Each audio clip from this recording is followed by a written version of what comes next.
Taste the Daily. Brian பூங்காவில் திடீரென புகுந்த காட்டெருமையால் பரபரப்பு ஏற்பட்டது. நகரின் மையப்பகுதியில் உள்ள பிரையன் பூங்காவில் காட்டெருமை ஒன்று திடீரென புகுந்து அங்குமிங்குமாக ஓடியது. மேலும் ஊருக்குள் வந்த காட்டெருமை மாடுகளுடன் சேர்ந்து அப்பகுதியில் கிடந்த பிளாஸ்டிக் கழிவுகளை உணவாக தின்றது. சுற்றுலா பயணிகள் மற்றும் பொதுமக்கள் நலன் கருதி பூங்காவை சுற்றி வேலிகள் அமைத்து வனவிலங்குகள் உள்ளே வருவதை தடுக்க தோட்டக்கலைத்துறையினர் நடவடிக்கை எடுக்க வேண்டும் என கோரிக்கை எழுந்துள்ளது. திருவாரூர் மாவட்டம் குடவாசல் அருகே ஊரை விட்டு ஒதுக்கிய குடும்பத்தை சேர்ந்த இளைஞர் மர்மமான முறையில் உயிரிழந்தது பரபரப்பானது. சேதானிபுரத்தில் வசிக்கும் அன்பழகன் மற்றும் சந்திரசேகரன் குடும்பத்தினருக்கிடையே இடத்தகராறு இருந்தது. இதில் காலில் விழுந்து மன்னிப்பு கேட்டு 3000 ரூபாய் அபராதம் கட்ட வேண்டும் என கூறி கிராம பஞ்சாயத்தார் அன்பழகன் குடும்பத்தினரை ஊரை விட்டு ஒதுக்கி வைத்தனர். இந்த நிலையில் காணாமல் போன அன்பழகனின் 2வது மகன் அஜித்குமார் தூக்கிட்டு தொங்கியது தெரியவந்தது.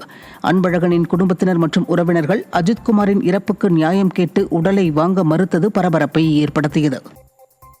அஜித்குமாருக்கு நீங்க தக்க நடவடிக்கை எடுக்க வேண்டும் என்று நாங்கள் பிரேதத்தை வாங்க மாட்டோம்.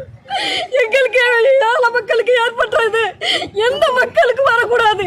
இந்த அஜித்குமார் சாவுல ஒரு மர்மம் இருக்கு. எங்களுக்கு சந்தேகம் மிக ஒரு கொடுமையை செஞ்சுட்டாங்க எங்க குடும்பத்துக்கு. அதை தக்க நடவடிக்கை எடுக்கணும், இல்லைன்னா விடவே மாட்டோம்.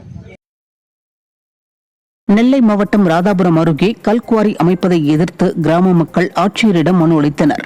ஆத்துக்குறிச்சி கிராமத்தில் புதிய கல்குவாரிகள் அமைக்கும் பணி நடைபெற்று வருகிறது. கல்குவாரி அமைந்தால் சுற்றுவட்டார பகுதிகளின் வீடுகளில் விரிசல் மற்றும் பாதுகாப்பற்ற சூழல் நிலவும் என்பதால் இதற்கு எதிர்ப்பு தெரிவித்து கிராம சபை கூட்டத்தில் தீர்மானம் நிறைவேற்றப்பட்டது. ஆனால் கல்குவாரி அமைக்கும் பணிகள் தொடர்ந்து நடைபெற்று வருவதை அறிந்த கிராம மக்கள் கல்குவாரி அமைக்கும் பணியை கைவிடக் கோரி மாவட்ட ஆட்சியரிடம் மனு அளித்தனர். மக்களுக்கு இடையூறு இல்லாத பகுதிகளில் கல்குவாரி அமைக்குமாறு திறனற்ற ஸ்டாலின் அரசை பொதுமக்கள் வலியுறுத்தியுள்ளனர். கள்ளக்குறிச்சி மாவட்டம் உளுந்தூர்பேட்டை அருகே 10 அடி பள்ளத்தில் கார் கவிழ்ந்த விபத்தில் ஒருவர் உயிரிழந்த நிலையில் கணவன் மனைவி 2 பேர் காயமடைந்து மருத்துவமனையில் சிகிச்சை பெற்று வருகின்றனர். சென்னை பம்மல் பகுதியைச் சேர்ந்த தனியார் நிறுவன மேலாளர் குடும்பத்துடன் கரூரில் இருந்து காரில் வந்தபொழுது தூக்க கலக்கத்தில் கட்டுப்பாட்டை இழந்து பாலி சிறப்பு காவல்படை அலுவலகம் அருகே 10 அடி பள்ளத்தில் கவிழ்ந்து விபத்துக்குள்ளானது.